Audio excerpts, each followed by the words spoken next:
Yes, mu mawulire agakagwawo breaking news. Major General Kahinda Otafiire ayongedde okubanga yeewuunyisa bannayuganda bw'avuddeyo n'akola okulabula ng'alabula mukama we General Yoweri Kaguta Museveni n'alabula ne Simon Byabakama Mujenyi akulira akakiiko k'ebyokulonda ku kalulu ke tugendamu akankumi 2026. Kahinda Otafiire nga bw'omumanyi omusajja ateerya ntama ate nga y'omu ku bannamagye ba Major General bali ku ddaala eryo abavuddengayo ne boogera ebigambo oboolyawo munnayuganda bye yandyagadde okubanga awulira. Kakati we twogerera mu katambiko ogenda okulaba era bw'ogenda okuwulira ne mu kiwandiiko kye ngenda okusomera Kahinda Otafiire agenze maaso n'okwongera okwewunyisa bannayuganda oboolyawo n'okwogera ebyo bye baagala okuwulira naddala mu kadde kano. Kahinda Otafiire alabudde Simon Byabakama mu kalulu ke tugendamu akankumi 2026 obuteetantala kwekubiira obuteetantala kukola ebyolyawo ebyalabikako mu kalulu akawedde gye buvuddeko. Wuliriza nno bulungi.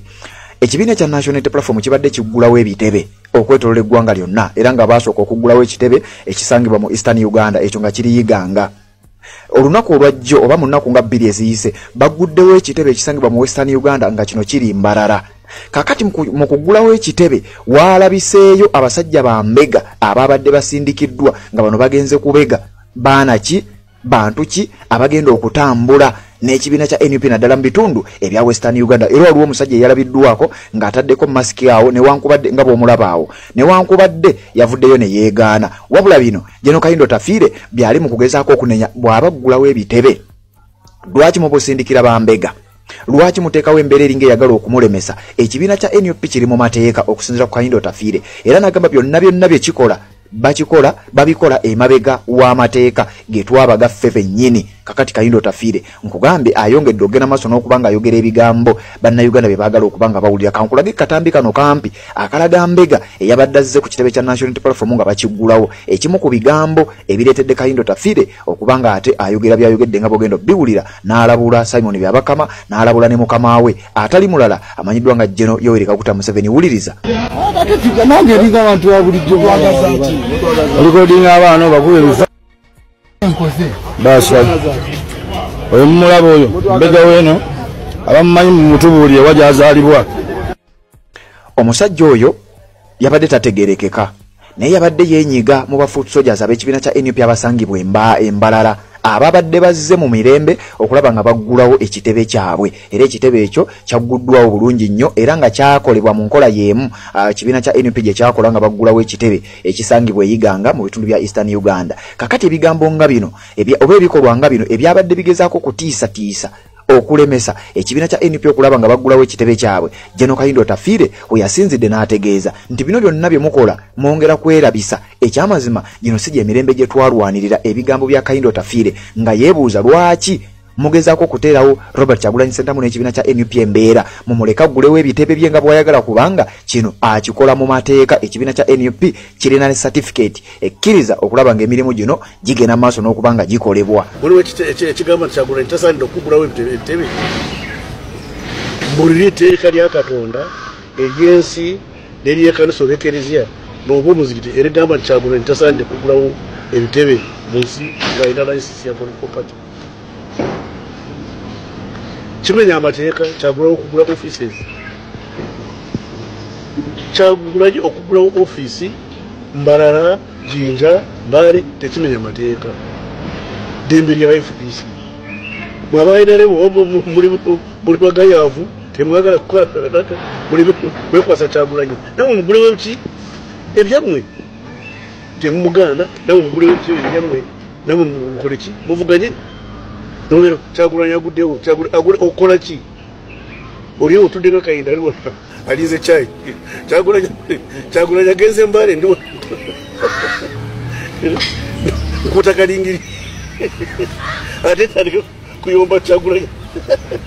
Tewali teeka ereganya Kyagulanyi okuggulawo ki ebitebe oba lya Katonda oba lya muzikiti oba lya kanisa oba lya kereziya oba lya ggwanga. Kyagulanyi alina license y'okoperatinga political party n'okugulawo amatabi. Bigambo bya General Kahinda Otafiire ng'akola okulabula era nga yeebuuza lwaki muteekawo embeera egezaako okulaba nga mulemesa ekibiina kya NUP ogenda maaso n'okugulawo offices zaabwe bwe ziba ng'ezammwe zaabalema okuggulawo bano mubaleke bakole kye bateekeddwa okuba nga bakola kubanga ebigambo by'omusajja ono nno bizze nga biwulikako ngenda kulaga obutambi obulala ogenda kutya. Kahinda Otafiire ono y'omu ku bannamagye nkugambye abamalidde eddala ebbanga mu byobufuzi by'eggwanga erya Uganda era nga kuva mu butoobwe omusajja abadde yasaavingako mu magye ag'eggwanga erya Uganda nga ne gavumenti ya General Yoweri Kaguta Museveni tennajja. Kayindo Otafiire yali mu gavumenti nga ne gavumenti ya NRM tennaba kubeera ng'ejja. Kakati ngenda kusooka nkuwa ekiwandiiko kino ogenda kutya ekiwandiiko ekinnyonnyola Kayindo Otafiire ensonga zabadde nnyingi nnyo ezadde zimubuuzibwa era nga ne kumu ku ebyo bye yannyonnyodde Kayindo Otafiire yategeeza waliwo ebigambo ebibadde bitambula nti Kayindo Otafiire yabba ettaka lino alirimako enjaga era ebigambo ebibadde bwe bityo. Kayindo Otafiire yannyonnyodde ku bigambo bino nga bwe njagala owulire mu kiwandiiko kye ngenda ogenda maaso n'okuba nga nkusomera wabula kkiriza nsooke nzijewo akalango kano katono nnyo ka sekendi simbale nzije mbeere nga nkusomera ekiwandiiko General Kayindo Otafiire kyayiseemu okubeera nga ategeeza ekiwandiiko kino kifulumya ekiro ekikeseza olunaku olwaleero ngenda kikusomera wabula ngenda kulaga akatambi akalala ogenda kutya kansooke nzijewo akalango kano nzije mbeere nga ntambula naawe tutambule bulungi nnyo nga tewali kitutawaanya. Wuliriza akalango tubeere nga tweyongerayo. Olina omwami naye ng'akutawaanya, olina omukyala ng'akutawaanya, bajja ne bakwagalako ne bagenda. Gwe alina ebizibu mu byenfuna nga ssente zikuyita mu ngalo, w'oteeka ssente zifa bufi b'owola tebazza. Gwe aloota ng'ogwa mu nnyanja, gwe alumizibwa omutwe nga guganja okuwona, naawe aloota ng'ebintu bikozesa ensonga z'obufumbo. Nina ekifo ku mugga awali amayinja wennyambulirako ebisiraani, ekikwa, ekifiiriza, omudibo, obutaganja, obutaweebwa. Nzijanjaba abantu ab'enzikiriza zonna, nsiŋŋaanibwa njeru ku lw'ejjinja. Gwanjagala kuba ku nnamba yange eyo, naawe ali ewala ennyo ku WhatsApp. Red Zone TV kwoli webale kubanga okyagoberera yona gy'osinzira okubanga gy'otulabira bw'oba tunaba kubanga osubscribe nga kikole kirira wansi awo olaba ekigambo subscribe kikwateko okwate kadeka notification obeera omu ku abo abasooka okumanya bwe tuba tutaddeyo obeere nga ate tomisinga nsonga yonna. Kakati wulira mu kiwandiiko General Kayindo Otafiire alabudde Simon Byabaka mawuliriza nga bagamba nti Otafiire issues stern election warning and denies land grabbing accusations. Nti Kayindo Otafiire alabudde era akoze okulabula ne sekulabula yenna alabula mukama we General Yoweri Kaguta Museveni n'alawula n'omukulu akulira akakiko k'ebyokulonda nga simulala Simon Byabaka Mamujenyi n'abalabula ku kalulu ke tugendamu era yabazuukusa gye buvuddeko n'abategeeza nti bannayuganda balaba bye tukola ate bamanyi n'ekyokukola singa tuba twemamaazizza. General Kayindo Otafiire Minister avunaanyizibwa ku nsonga z'omunda mu ggwanga oba kye tuta Minister of Internal Affairs ogenda kutya wuliriza mu kiwandiiko bwe kigamba tubeere nga ate tutambula eno gye bayita Red Zone TV Sebambulire Patrick nze mbeerawo okubeera nga nkutuusaako update zoyinza okuba nga obadde tozitegedde. Kakati wulira mu kiwandiiko ekifulumidde ku mukutu ogw'amawulire nga bagamba batya. Internal Affairs Minister Kayindo Otafiire on Saturday issued a strong warning to security forces ahead of the 2026 general elections calling for strict impartiality in their operations and firmly denying allegations of land grabbing in Mukono district. Nti Minister avunaanyizibwa ku nsonga z'omunda mu ggwanga kye tuyita Minister of Internal Affairs General Kayindo Otafiire ku lunaku olw'omukaaga olunaku olwajjo mu kiro ekikeseza olunaku olwaleero yakoze okulabula okukyasinza okubeera okw'amaanyi ng'alabula ebintu bino wammanga. Yalabudde mukama we General Yoweri Kaguta Museveni n'alabula akakiiko k'ebyokulonda n'alabula n'ab'ebyokwerinda ku kalulu ke tugendamu akankumi 2026 wabula mu nsonga eno ne yeegaana n'ebyabadde byogerebwa nti yawamba ettaka erya gavumenti n'alikozesa ebintu bye saidize ye Mukono ogenda kutya byonna ngenda bikuwa mu katambi nga bw'ogenda okuwulira naye wulira sooka tumala ekiwandiiko kino. In a series of press briefings and the meetings, Otafiire underscored the importance of free and fair competition, saying security organs must protect all political actors without intimidation or harassment. Kayindo Otafiire agamba nti akalulu bwe tuba tukategese nga ffe twakateekawo tubeere nga tuvuganyizibwa akakiiko k'ebyokulonda n'ab'ebyokwerinda tubasaba busabi. In fact yabadde ng'abalagira mulina okubeera neutral, temulina kwekubira side. Naawe General Yoweri Kaguta Museveni tolina kuwa biragiro bitiisatiisa okukangakanga n'okulemesa aboludda oluvuganya oba abo abakuvuganya okubeera nga bakola activities zaabwe ng'ate mu amateeka galaga bakkirizibwa. General Kayindo Otafiire ategeeza mukama we amugamba ssebo bino byonna bye tugenda maaso n'okuba nga tukola tukimanyi bulungi nnyo nti abantu balaba ekyokukola bakimanyi kitegeeza akalulu mukagendemu nga mukimanyi bulungi nnyo nti mulina okubeera nga muvuganyizibwa. Meja General Kayindo Otafiire omusajja ate erya ntama ate nga ye Minister ow'ensonga ez'ebweru w'eggwanga akoze okulabula ate ng'ebigambo nga bino ozzenga obiwulira ngenda kukuwa n'obumu ku butambi bwe saakuwaako gye buvuddeko. Waliwo abagamba nti Kayindo Otafiire ayinza okuba anoonya sympathy naye njagala okutegeeza gwe mugana nga mpuliriza. Kayindo Otafiire abadde bw'atyo from day one omusajja abadde teyeerya ntama era ngenda kuzzaako n'emabega nkuweeko ne ku byafaayo bye ogenda kutya. Wulira bwe bagamba He argued that the law, not partisan interests, should guide the conduct of officers during the election period. Agambye Kayindo Tafiire nti etteeka nga teryekubidde side era nga tuligoberera nga bwe litugamba. Tetulina kubeera partisan ab'ebyokwerinda, tolina kubeera partisan gwakulira akakiiko k'ebyokulonda, tulina okukola ne ba officers balina okukola omulimu gwabwe nga bwe guteekeddwa okubeera nga gulondebwa. Bwe guteekeddwa okubeera nga gukolebwa. Wulira mu bigambo bye. I want to make it very clear that the role of security forces is to uphold the law, not to become instruments of oppression against any political party or candidate. Nti njagala okukimakinga clear kino. Omuwa omugaso oba omulimu omukulu ogw'ebitongole ebyokwerinda kwe kukuuma amateeka okugateekesa mu nkola, so sikufuuka instrument of oppression, sikukozesebwa kunyigiriza abalala naddala abo ba political party or candidates abo opposing government eri mu buyinza. N'agatango gamba every Ugandan regardless of a political affiliation has the right to seek support and share their vision for the nation. Jeno Kayindo Tafiire ayogera nti buli muntu yenna mu ggwanga erya Uganda, buli munnabyabufuzi yenna mu ggwanga erya Uganda alina eddembe lye era akkirizibwa okugenda maaso n'okusaba akalulu ke nga bw'ayagala, bwakusinga togenda maaso n'okubeera ng'omuteekako embeera. Jeno Kayindo Tafiire yagenda maaso n'okutegeeza alabula bakamaabe, alabula akakiiko k'ebyokulonda ne batugamba nti he singled out the National Unity Platform party led by Robert Kyagulanyi Ssentamu, also known as Bobi Wine, arguing security agencies to facilitate the opening of party offices across the country. Nti bwe yabadde ayogera yakozesezza ekyokulabirako oba example ey'ekibiina ekya National Unity Platform n'omukulembeze waakyo atali mulala Robert Kyagulanyi Ssentamu. Kayindo Tafiire n'ategeeza nti nja kukozesa NUP ng'ekyokulabirako. Ekyamazima ekibiina kino kiwandiise, kiri mu mateeka era n'omukulembeze waakyo amanyiddwa, kigoberera amateeka. Lwaki muba muteekawo embeera bwe mutabakuba miggo, bwe mutasiba bantu baabwe, bwe mutabatiisatiisa, bwe mutabateekamu bambega, temubaleka kukola bintu byabwe? N'agamba ekyamazima eyo nsobi, kubanga kino ekintu kiri mu mateeka, ekibiina kiri mu mateeka, akikulembera akola ebintu mu mateeka, tewali nsonga lwaki muba muteekawo embeera ey'okulemesa. Ng'akozesa example eyo.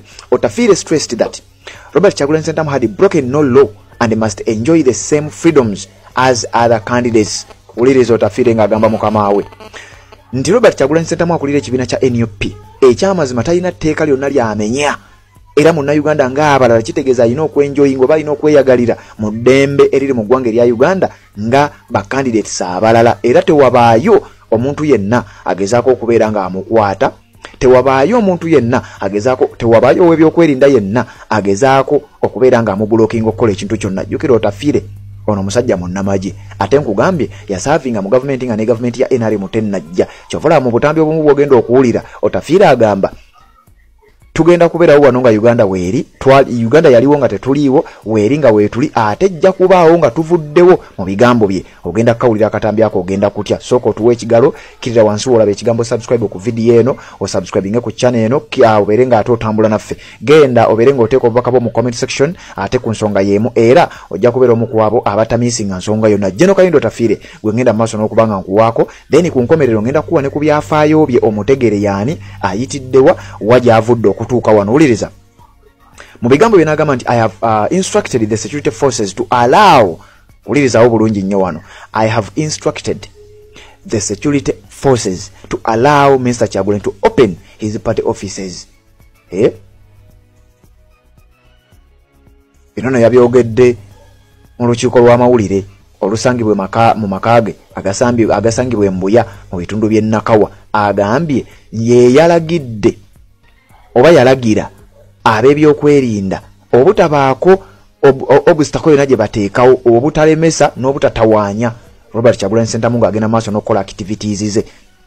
Ulira bwe yagaseeko, he has not broken any law, talina tteeka lyonna lyamenye ani Robert Kyagulanyi Ssentamu, and he deserves the same rights during this election cycle. Nti era naye adeservinga, agwanidde okubanga ayenjoyinga oba anyumirwa oba yeyagalira mu ddembe lye ng'omuntu, ate naddala nga presidential candidate nga bwe tugenda mu kalulu tewabaawo amukwatako tewabaawo amuteekako embeera yonna General Kayindo Tafiire alagira. This assurance arrests public defense of opposition space from a senior minister comes after years of clashes between police and the NUP supporters. Njagala owulirize bulungi nnyo eggulire lino ndikuwadde lwa nsonga nkulu oba oli awo ababitegeera mujja bitegeera. Kayindo Tafiire ebigambo bino abyogedde mu kaseera ke kamu nga mu myaka egiyise ng'ekibiina kya NUP abawagizi baakyo babadde bafeesinga embeera y'okubakuba nga ne baba tebalina kye bakoze babakuba. Wabula kati twalabye naddala ku lunaku lwe baanominatinze Robert Kyagulanyi Ssentamu ekitaaliwo mu kalulu kali kyalabiddwako olunaku olwa 24. Robert Kyagulanyi Ssentamu amaze omunominatinga tewaali wa NUP kale ensasagge teyali y'amaanyi nnyo ng'eyaliwo 221 candidate teyakwatibwa nga bwe yakwatibwa 221. Kati Kayindo Tafiire kigambibwa nti ebimu ku bigambo bye byandiba nga byayingira mu bwongo obwakulira akakiiko k'ebyokulonda obw'abakuumaddembe nti presidential candidate tateekeddwa kukwatibwa kubanga talina musango gw'abaamenye aba ali mu mateeka. Kayindo Tafiire akolera ani? Era Kayindo Tafiire omwogerako okiggwa mpuliriza. Genda mu comment section teekayo endowooza yo nze nkuwaggulire gwe n'ombulira kiki ky'olowooza ku bigambo bya General Kayindo Tafiire. Uliriza. Tafiire also appealed to the public to maintain peace, urging citizens to elect leaders committed to Uganda's development. Era Kayindo Tafiire nawunzika nga abagamba ky'ekyamazima newe kuba kulonda mu kaseera kana ak'okulonda mukuume emirembe kyekisooka kyasoose bagamba n'abagamba ng'ogyeko ekyokukuuma emirembe muli baddembe okulonda omuntu gwe mulaba ng'agenda kutwala eggwanga lyammwe mu maaso. Ebigambo bya Kayindo Tafiire olowooza bisindika sigino kiggwa mpuliriza. Kayindo Tafiire yagambye abantu bannayuganda mukuume emirembe naddala mu kaseera kana ak'akalulu. Wabula mu kukuuma emirembe mulwane nnyo era mu making sure nti mulonda abantu bwe mulaba nga balina omutima ogwagaliza ensi yammwe okgenda mu maaso. Tulina mu kiwandiiko ekyafulumidde ku mukutu ogumu ate oluvannyuma lw'ekiwandiiko ngenda kuwa akatambi ogenda kutya omwewulirireko ye yennyini ng'abyeyogerera mu kamwa ke ku nsonga z'ettaka eryogerwako ne ku nsonga z'ekibiina ekya National Unity Platform n'omukulembeze waakyo. Wuliriza bulungi nnyo. Turning into persistent accusations of land grabbing, Tafiire dismissed claims that he had illegally seized a government farm in Njeru, Mukono district, known locally as the Square Mile land, and used it to grow marijuana. Bwe yabadde ayogerako ku nsonga ezo nga bwe nzikugambye, Kayindo Tafiire yayanukudde n'ebimu ku bibuuzo oba ebigambo ebibadde byogerwa nti yabba ettaka erisangibwa mu disitulikiti y'e Mukono nti era ettaka eryo alirimako enjaga. Kayindo Tafiire yakkiriza ti kituufu nnimako enjaga naye sirima njaga eno gye mumanyi wabula enjaga gye nnyinimako ya ddagala ate n'ettaka sabba libbe. Wuliriza. These are baseless accusations, he declared. I have never grabbed any government land. The land in question was purchased legally and I possess the necessary documentation to prove ownership. Ettaka eryo ekyamazima nagula ggule era njagala obategeeza nti nane documents zonna eziraga nti ettaka lino naligula nga nze General Kayindo Tafiire. Kakati wuliriza, njagala sooka kuwa katambi nga sina kutwala ku nsonga ndala yonna owulire Kayindo Tafiire ng'ebigambo by'onkusomedde byennyini agenda mu maaso n'okuba nga abyeyogerera alabudde ku nsonga ez'enjawulo era n'ategeeza nga bw'owulidde mu bigambo bye. Kati nno kanzije tubeere nga tweyongerayo. Wuliriza. Bannayuganda abatambuza emitwe ne balowoosa ebigere, abatambuza emitwe ne balowoosa ebigere bagamba munaatwala ettaka lya gavumenti.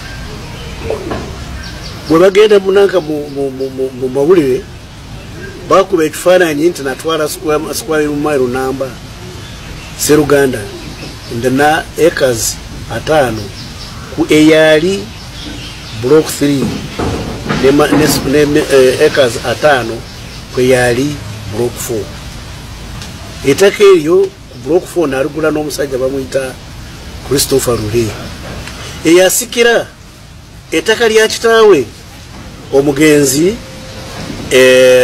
Gasta Seruwo n'agula ettaka n'omugenzi Rukwaju eyasikira eryali ettaka lya kitaawe omugenzi Enoch Kasebora. Nyinza ntya okutwala ettaka lya gavumenti nenfuna ebyapa ebiva viva ku takalya eno Kaseboa no nanka Rukwaju ne Christopher Rule Rukwaju bambe yafa na Christopher Rule atali wali na mugura ko eka 5 ne omugezi Rukwaju ne mugura ko eka 5 kati abagamba nti natwala ettaka lya government square mile number ebyapa byange bigamba ki n'ebyapa bibiri kimu kya eka 5 n'ekirala kya eka 5 abagamba natwala square mile erirudawo batulage ekyapa ekiraga nti Kahinda yatwala lino ettaka n'akola ekyapa kiri ku square mile number bagamba lyali ettaka lya government nayo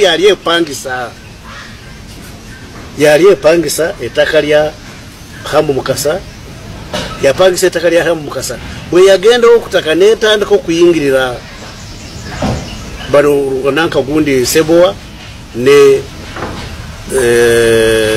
Seboa ne gundi ne seru nanka seru ne Mazinga ate uva kukwecho nelemerwa n'okusasula bano bananyiri taka bananyiri mayo bwe bafa abana baabwe ne bagenda mu kooti negoba government kutaka bwe yagoba government kutaka kooti newe teeka eryakolebwa omulamuzi bamuyita Batema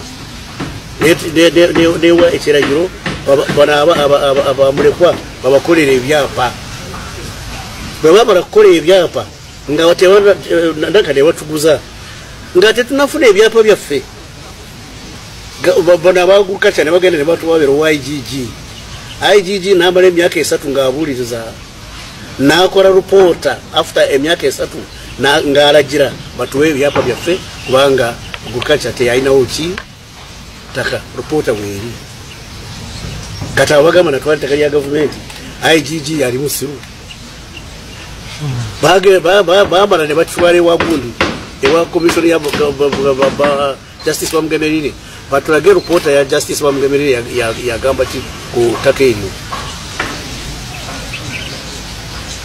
Kahinda yatwala ettaka omanyi tulina abantu abatambuza emitwe ne balowooza ki ebigere ate osinza kuyomba nabo kubanga bw'otandika okuyomba n'omusiru nawe ofuuka ki musiru abantu bayinza kumanya ani ategeera mumwe omulalu n'okuyomba n'omulalu balowooza nawe okoze eki olina akazooli kyova banze nasirika mbasaba baleete ekyapa ekiraga nti international yamala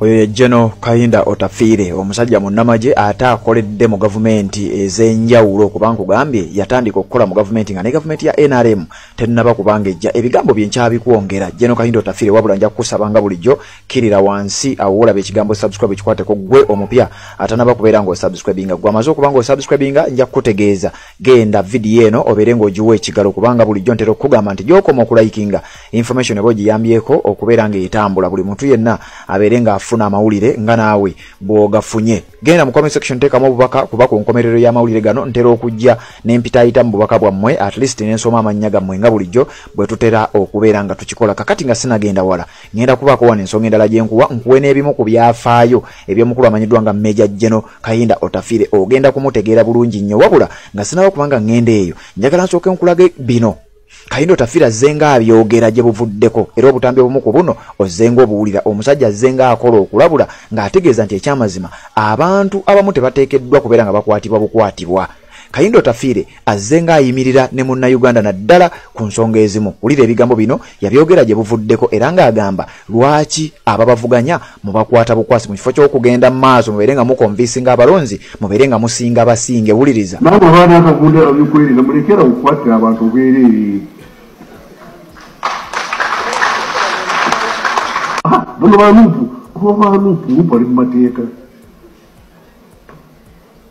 nuupu twakiriza nti ebibiina by'obufuzi biteeka okubaawo oba twakiriza ne tubiteeka mu constitution bawe betu yaabwe bagende mu lupu yaabwe genda okugamba abantu nti awanuupu tebamanyi kyebakola tebawaka bululu Neto tuwakwata kwakwanga bantu. Nupe limateka, tipe limateka. Bari humukuta ese genda egwa inagwa urwalero. Uganda yari nga tetuliwo kweringa wetuli egenda kubaho nga tufudde. Batu omukwata bakubanga wanufu bakubanga no. Kubanga byonna ebibiina biri buki mu constitution twalikiriza. Tomanyi okugamba nti kulukandwa ono wanufu akugambe tulukandwa ofulumye ng'olina obujozi mu maaso tomukuba bakubanga akugambe olina obujozi gendo nabo obujozi. Akakanya akambe murano sasa kambe mfulumye nga sirabye ku maaso tomukuba wakubanga akugambe tonabye ku maaso gendo nabye ku maaso kubanga kuyambe kyowada olowooza kituufu kyowada oweewaana nkola bulungi akulabudde nti ebyokola si bituufu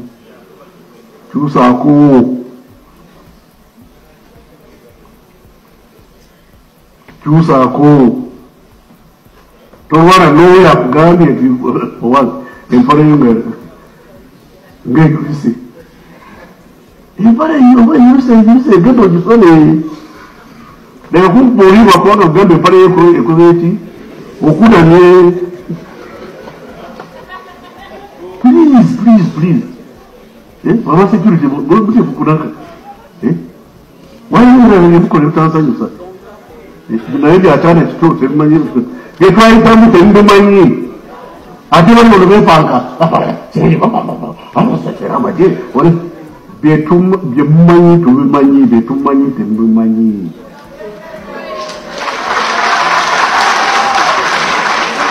Listen to us utuwulirize mulekera kwepanka baliwo bamugutana wemuguza bantu balagawa n'abagamba bwe poliisi mwabamaje bwogenda kukwata omuntu sooka omanye nti alina ati gye tuyita prima facie case alina omusango twakutemu amadi ate tumaze n'ewiki bbiri naye omusango teguliwo wakwata waaki.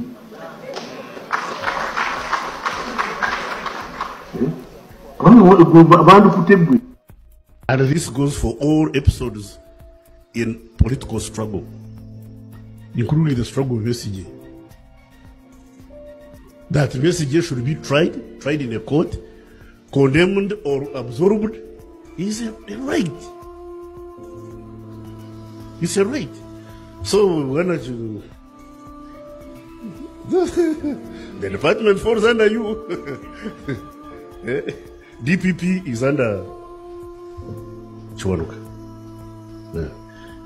Honestly, keeping a man in jail for 8 months, and you say he's guilty. You've not told us what it is. Tell us. Yes, I know he could be guilty as hell, but for as long as we don't know what he has done or not done, for us as laymen, in the court of public opinion, he's innocent. In the court of public opinion, he's innocent until you present him before us and you tell us what he has done. And all the others. No citizen should be incarcerated without fair trial. I've told you this. You may hate me, you may like it. That's up to you. And I want them upfront. You know, one of my sons. Ebyo bye bimu ku bigambo ebya Major General Kayinda Otafiire nkugambye omusajja ono yasaavinga mu gavumenti nga ne gavumenti ya NRM tennaba kujja ku myaka gye 74 ng'akunukkiriza okweza emyaka 75 ngenda kuwa ogenda kutya. General Kayinda Otafiire azzenga akola okulabula ng'alabula ate abakulu abali mu gavumenti yennyini jakolera. Kayinda Otafiire ng'agamba nti ye waakiri akyali mu kalika sense of humor akagamba nti abantu tebeetaga kuyisa bubi kubanga naffe tetubadde bwe tutinga bwe tuli tuvudde wala mu gavumenti eno tukoledde emyaka era abantu bano nabo tulina okubayisanga abantu kubanga nabo bagwanidde okubeera nga bayisibwa nga abantu. Major General Kayinda Otafiire nga sinnakuwa byafaayo bye kakati ate wuliriza akatambi kano yakakola ng'alabula ebyokwerinda ku ngeri gye bakwatamu naddala abali ku ludda oluvuganya. Bino nabyo biwulirize ate mbere nga nkuleetera ebyafaayo ebya musajja mukulu ono amanyiddwa nga Major General Kayinda Otafiire nga sinakuwa byafaayo wuliriza bino. General Yoweri Kaguta Museveni, colleague ministers, senior officers of the, justices of the courts of the High Court and Court of Appeal, and all of you big people here.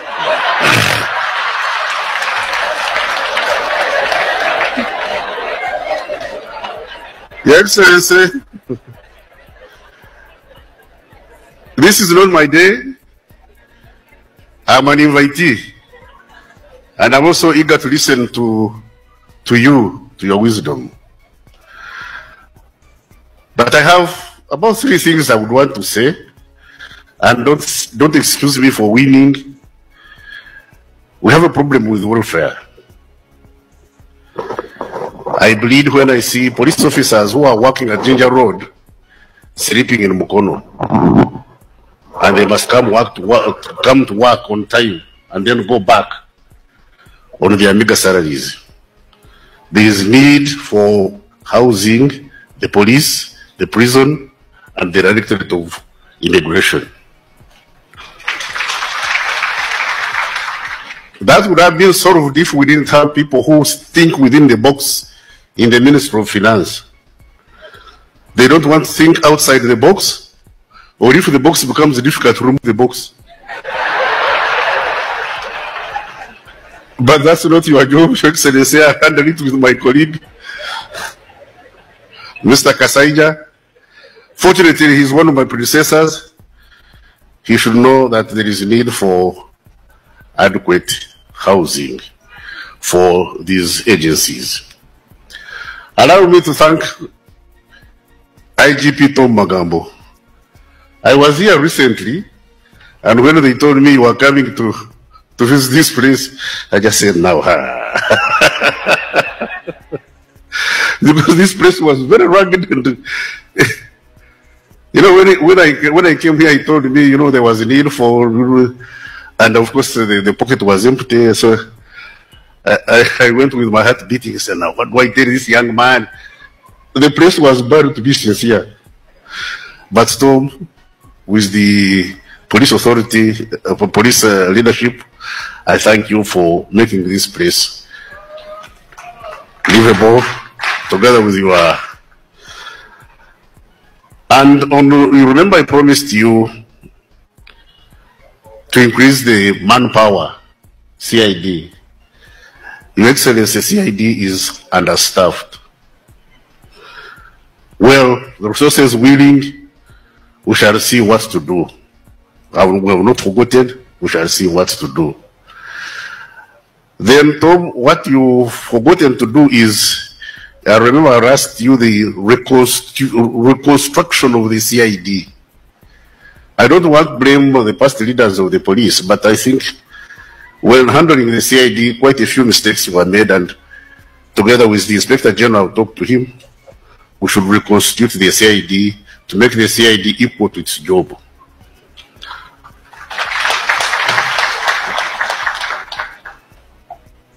The criminals they have reduced, but they have become more sophisticated.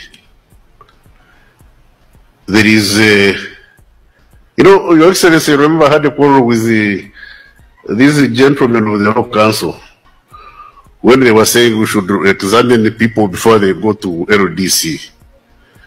My question was, you don't teach cyber crime, cyber law, you don't teach forensic law, you don't teach sports law, you don't teach maritime law, you don't teach...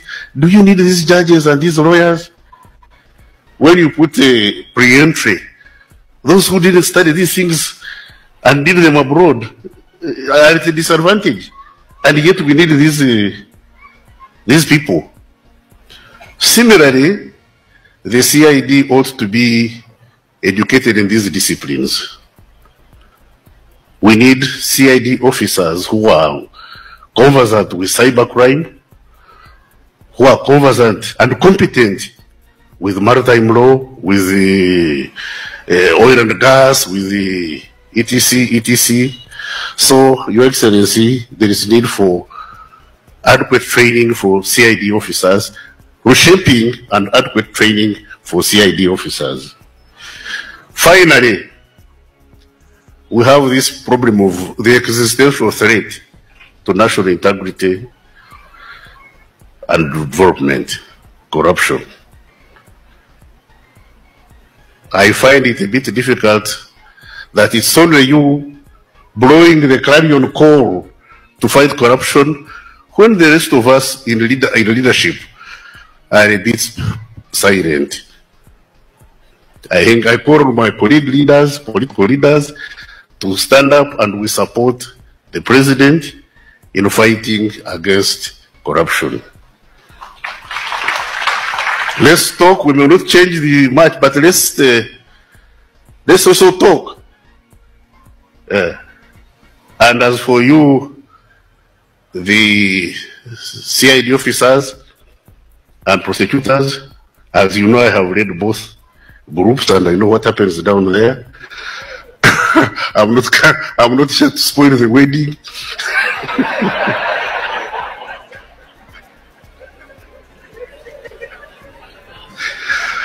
But I beg of you to do internal search and have a perpetual recitation of mea culpa. That's what will solve your reputation and cause the advancement of our society. With those few words, may I take this single honor to invite you to address the gathering. Yes, ebyo byebimu ku bigambo ebya General Kahinda Otafiire nga bwe nkutegeezezza nti ebimu nja kubikuwa era ebirala bingi nnyo bye mbadde nsobola okubanga nkuwa naye ate kakati akadde kano ke tusigazza njagala kubanga nkuwa General Kahinda Otafiire ebyafaayo bye bitonotono by'oyinza okubanga obadde tomanyi then oluvannyuma nzije ne comment section mbere nga mpita ayitamu mmwe abazze ne muteekako obubaka bwammwe kakati wulira gwe abadde tamanyi General Kahinda Otafiire yaani omusajja ali taafu nga talina muntu yenna gwe yeetiiririra kabere mukama we General Yoweri Kaguta Museveni Kahinda Otafiire amutunula mu maaso n'amugamba ssebo kino kyokoze tekiriiyo kino kyokoze ensobi era njagala okutegeeza bimu ku bigambo General Kahinda Otafiire byazzenga ayogera era ebimu ku ebyo byosobodde okubanga owulira ebirala ojja kubanga obiwula omusajja ono aludde mu gavumenti ku myaka gye 74 nga asemberera okweza emyaka 75 Kahinda Otafiire yazaalibwa ngena kusomeza 29 omwezi ogwa Desemba omwaka gwa 1905 bamuzaala mu district y'Emitooma Kahinda Otafiire era omukulu ono gwolaba yasomera ku ssomero bayita Kitabi seminary ye yatandikira era nga bwe twogerera yagenda n'asoma paka waggulu Kahinda Otafiire alina ne degree Bachelor of Arts in Social Science Kahinda Otafiire alina degree mu nsonga ezo Kahinda Otafiire alina ne certificate eyokuyiga ey'olulimi Oluswayiri Kahinda Otafiire yasoma olulimi Oluswayiri omusajja oyo gwolaba gwe ampuliriza yatandikira wala nnyo era kakati njagala owulirize gwe abadde tamanyi Kahinda Otafiire yaani njagala otuule ku video eno ate ogende mu comment section otekeyo obubaka bwo ku nsonga nga zino zemba nkuleetedde wuliriza Major General Kahinda Otafiire yakolako nga youth officer wakati wa 1975 paka 1976 1975 paka 1976 omwaka gumu oluvannyuma yagenda n'asavinga nga foreign service officer mu ministry ey'ensonga z'ebweru w'eggwanga wakati wa 1976 paka 1980 wano nno gavumenti yali efuga yali Yobote mu 1980 awo yali Yobote naye wuliriza Kahinda Otafiire mu ministry evunaanyizibwa ku nsonga z'ebweru w'eggwanga mu gavumenti eri enkadde yasavinga nga foreign service officer mweyo ministry era yamala mu kifo ekyo emyaka gyali ngena wakati wa 1976 ne 1980 kakati mu 1981 yajoyininga wuliriza nnyo wano mu 1981 akabinja ka NRA oba National Resistance Army aka NRM bakabinja kabayekera kali kakulirwa Museveni Kahinda Otafiire yabeegattako mu 81 already yali asavinga mu gavumenti then mu 81 n'agenda n'abeegattako mu nsiko nga naye yeegasse kwaba baali bavumirira era n'okuwakanya obukulembeze obwali mu ggwanga erya Uganda ebiseera ebyo wali waggulu bwali bukulembeze bwa Amini yavaako 79 then mu 80 awo 81 Uganda netegeka akalulu ke bagamba nti kabbibwa mu 80 awo 81 Museveni okugenda mu nsiko ebirala byonna byali awo bwe bityo kakati Otafiire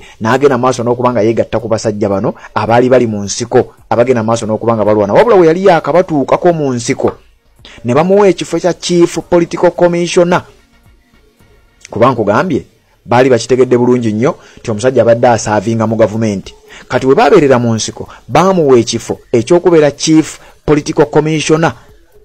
Kati nno wakati wa 1984 paka 1986 wano nno nga kabinja kamaze okuwamba Kayindo Tafire yayina ekifo kye kimu wabula baali bakitumye National Political Commissioner nga bakikyusizza erinnya era mu kabinja kali aka NRA.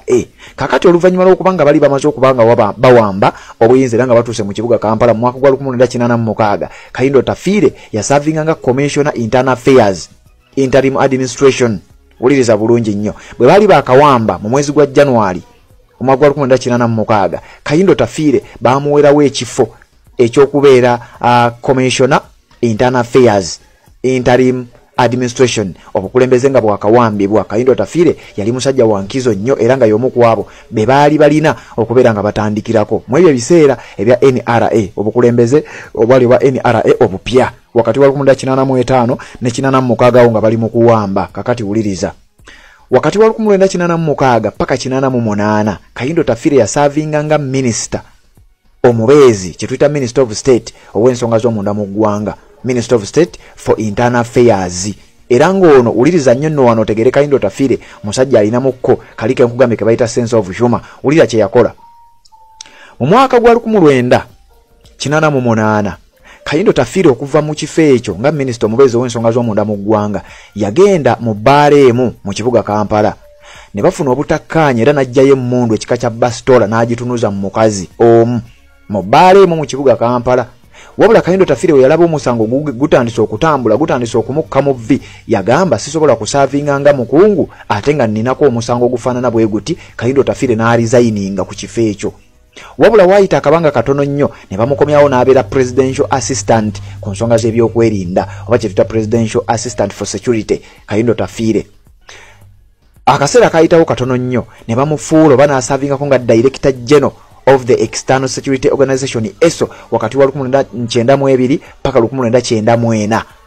Between 1992 ne 1994 Kayindo Tafire ye yali akulira akabinja akakesi akakettera ebweru w'eggwanga erya Uganda akamanyiddwa nga ESO.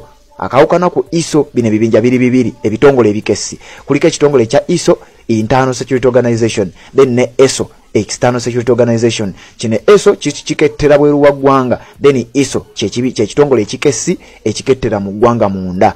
Kakati Kayindo Tafire wakati wa 1992 ne 1994 yakolanga director general ow'ekitongole kino ekikesi ekya ESO ekyali kikettera ebweru w'eggwanga. Omusajja aluddewo ng'akola emirimu ate nga bwatyo bwabadde. Wuliriza wakati wa 1994 paka 1995 waliwo distance ya mwaka gumu yasavinga nga delegate era yali omu ku abo abakungu abaatula mu kye tuyita CA oba Constituency Assembly abaatula ne badraftinga constitution y'eggwanga erya Uganda eya 1995 ne gye twandibadde tutambulirako kati newankubadde nga bajja bagimenya ate.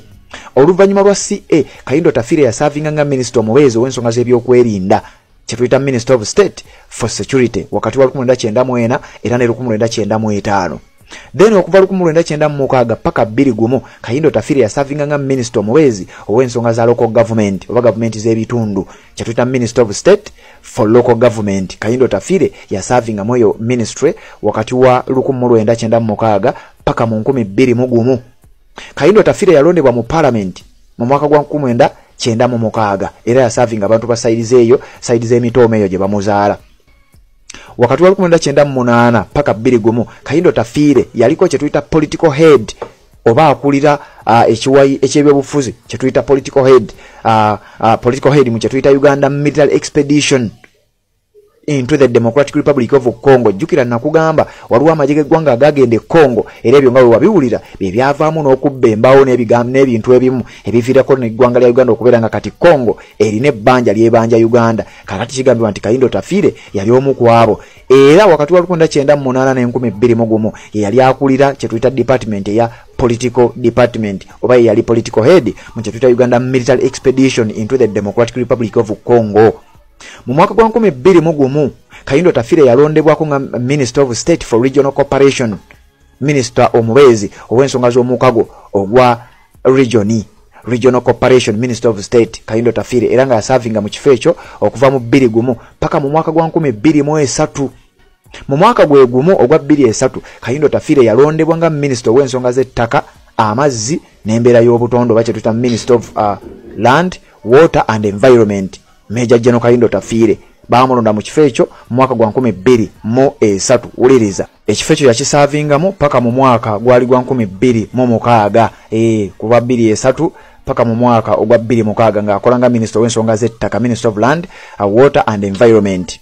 Kayindo Tafire era yasavingako nga Minister owa local government, Minister omujjuvu mu cabinet.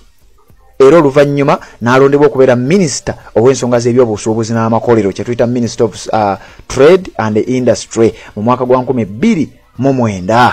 Kayindo Tafire mweyo capacity yaddamu n'alondebwa mu mwaka gwa 2011 n'alondebwa nga Minister w'ensonga za ssemateeka, Minister of Justice. Era yalondebwa mwezi gw'okutaano mu mwaka gwa 2011. Ebitonotono byenyinza okuwa Kayindo Tafire ku nsonga za family. Omusajja ono gwolaba musajja mufumbo. Kayindo Tafire ayina omukyala, ayina n'abaana. Abamu ku bo abaali balowoozebwako mbu baali balowoozeddwako okubanga nabo batwala ku ntebe ennene, wabula ne babaawo ebyabaawo bye sijja kugendamu. Kayindo Tafire musajja mufumbo era nga ayina omukyala bamuyita Winfred Kalungi. Bafumbiriganwa mu mwaka gwa 1995 era nga balina abaana basatu. Oluvannyuma balina abaana basatu newankubadde nti mu mwaka gwa 2007 omukyala ono yafa era yafiira mu ggwanga erya South Africa oluvannyuma lw'obulwadde bwe yali aludde nabo omwali ne breast cancer. Kayindo Tafire oluvannyuma n'awasa omukyala amanyiddwa nga Lois Natukunda, ono nga social development advocate ate nga executive director owa Elevate Her Uganda Foundation, eyo ng'empoweringa bakazi n'abawala. Kayindo Tafire oyo musajja Major General ali ku ddaala eryo goyinza okuba ng'omanyi. Bwetwogerera omugatte Kayindo Tafire alina abaana 10 bwetwogerera era nga badde active mu byabufuzi b'eggwanga erya Uganda okuva mu mwaka gwa 1975 paka bwetwogerera olunaku olwaleero. Yoyo Major General Kayindo Tafire omusajja ateerya ntama era nga bw'owulidde ebitonotono byensobodde okuba nga ate nkuwaako ku musajja amanyiddwa nga Major General Kayindo Tafire. Kakati gwe agoberera omukuto gwa Redson TV nja kukusaba ataddeko obubaka njagala kuyitayitamu ku obwo obubaka obukadde obuteekeddwako. Ngenda kusoma busomi mannya agabo abasobodde okujja mu comment section nga muteekayo message zammwe, then oluvannyuma nzije ate tubeere nga tuliziganya mu updates eziddako. Sabil Ahmed webale kubanga ogoberera message nagirabye. Namugwano Asha nawe bale kubanga ogoberera obubaka bwatuuse. Namubiru Proscovia webale kubeerako ku mukuto gwa Redson TV. Ono bamwise Semfuka Albert Baker nawe bale kubanga ogoberera omukuto gwa Redson TV munnange mwe musinga okubanga mubeerangako ebbanga lyonna. Ono bamwise Kajiga Jails nawe bale kubanga kwoli message yatuuse. Mweru Gerard nawe bale kubanga ogoberera. Blessings ayibazibwe message yatuuse bulungi nnyo. Sumaiya Nantambi nawe bale kubanga ogoberera message yatuuse. PS Nakawoya message yatuuse. Yiga Frank Chimenke nawe bale kubanga kwoli message yatuuse. Hilary Kevin message yatuuse. Pado Edirisa message yatuuse. Ndibogeza Lydia nga bulijjo message yatuuse. Jovia Nalule message yatuuse bulungi nnyo. Medi Tidi message yatuuse. Melaline Anoluk message yatuuse. Nabulya Florence Koni Nalwoga. Morini Osoro ono bamwise Musinguzi Anatoli message yatuuse. Maine Amos message yatuuse. Christine Nalutaya ono bamwise Sylvia Nababi message yatuuse. Farida Howard Daddy message yatuuse. Kaketo Hamida Shamsha Grenga bulijjo. Beneath nga bulijjo message yatuuse. Collins Komakech nga bulijjo message yatuuse. Amron Ana message yatuuse.